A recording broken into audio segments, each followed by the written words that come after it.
This Beyond Clean Articles on the Go feature is titled Back to School, an insider's guide to being a student and an A+ sterile processing tech.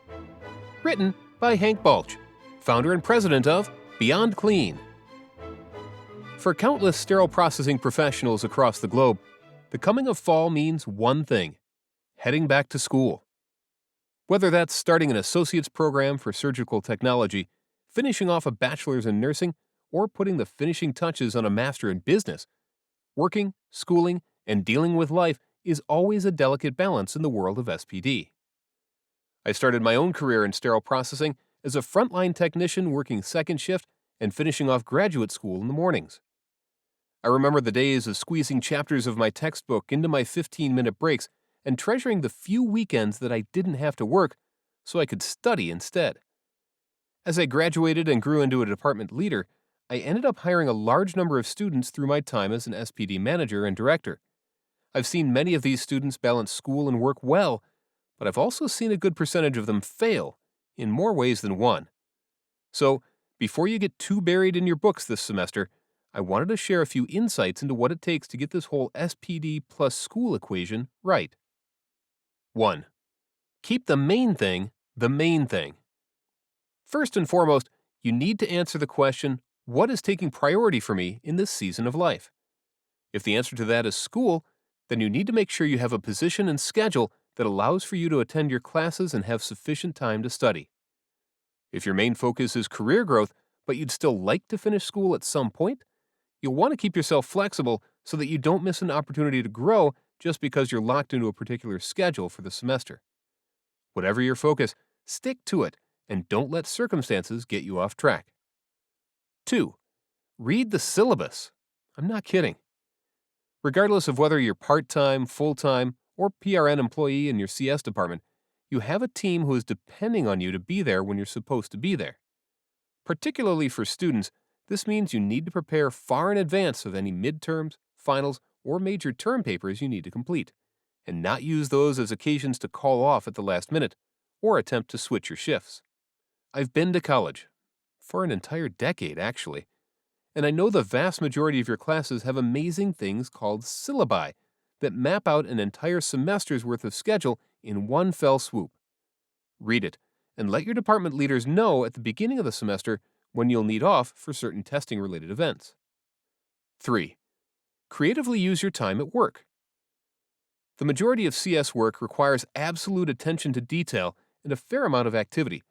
This is not a job like library aide or security guard that you can sit at a desk and bring your school books to study on the clock. However, that doesn't necessarily mean that you can't creatively utilize your time at work to continue growing as a student.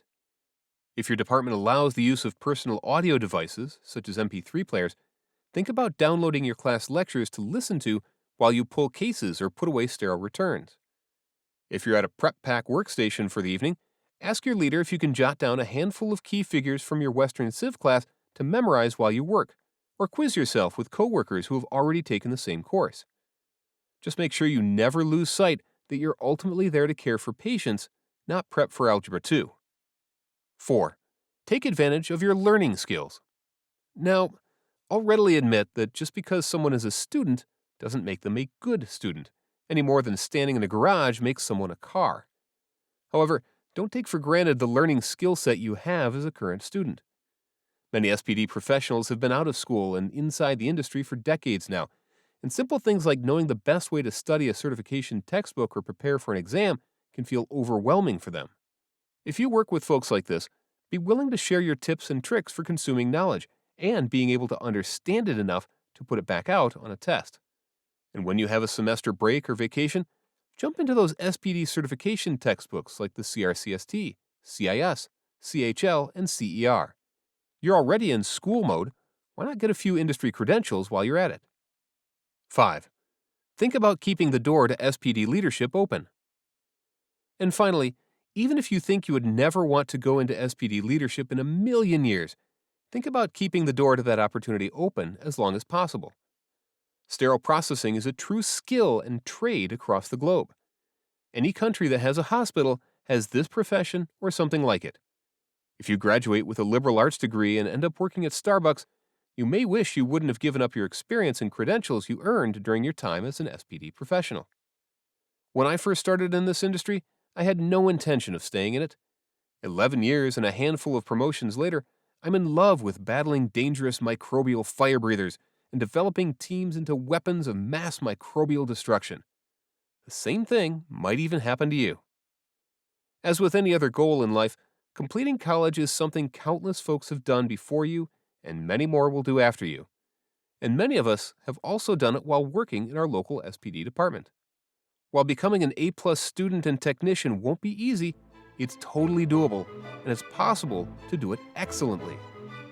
Hopefully these tips will encourage you to stay the course, get the grade, and keep #FightingDirty wherever you go in life.